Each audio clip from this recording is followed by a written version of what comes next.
One of the most stressful things about going gluten-free and being diagnosed with celiac disease is learning how to read food ingredient labels to make sure that the food is gluten-free.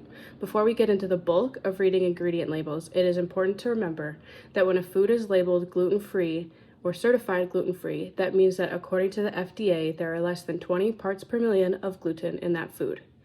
If something says it may contain wheat or it may contain gluten, or it was made on the shared equipment with something that was made with wheat or gluten, then it is not gluten-free, as there is a possibility of cross-contamination and can make someone with celiac disease very sick. If something is certified gluten-free, but it says that it was made in the same facility as something with gluten or wheat, then it is gluten-free and it is safe for people with celiac disease to eat. When looking to see if a food is gluten-free and safe for me to eat, I have 3 easy steps. The first is to look on the packaging for a gluten-free label or for gluten-free certification. Next, I'll look at the allergens list to see what allergens are in the food, but keep in mind that just because there aren't any allergens in the food doesn't mean that it's gluten-free. Barley and rye are gluten, but aren't in the top 8 allergens, so it's not necessary to be contained in the allergen list. After that, I'll go through the ingredients and see for ingredients such as wheat, barley, rye, or oats. Gluten is found in more than wheat, barley, or rye. It can also be found in malt and other grains or derivatives such as brewer's yeast, durum, einkorn wheat, emmer, farina, farro, gram, kamut, Khorasan wheat, semolina, spelt, triticale, wheat berries, and wheat starch.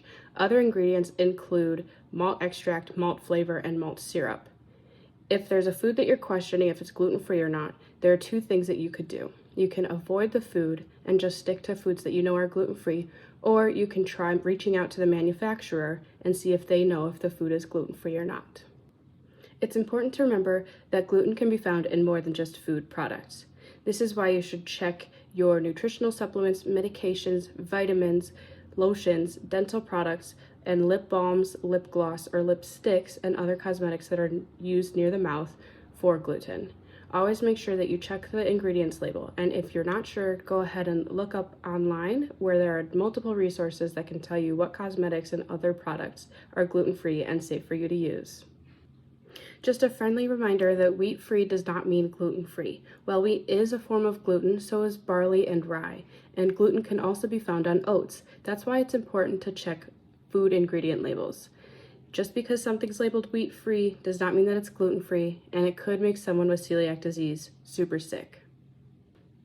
One last tip as you start to learn how to read food ingredient labels. There are apps out there where you can scan the barcode of a food and it will tell you whether or not it is gluten-free. One app that I really enjoy is Find Me Gluten-Free that has the barcode scanning feature, but you can also check around you for restaurants that have gluten-free options on their menu. Be careful though, because some of these restaurants do have cross-contamination with other foods that contain gluten, as many places do not have separate areas in the kitchen for making gluten-free foods. But I do love that app as it has that ability and I can find restaurants around me, and it now has a feature where you can scan the barcode and see if a food is safe for someone with celiac disease.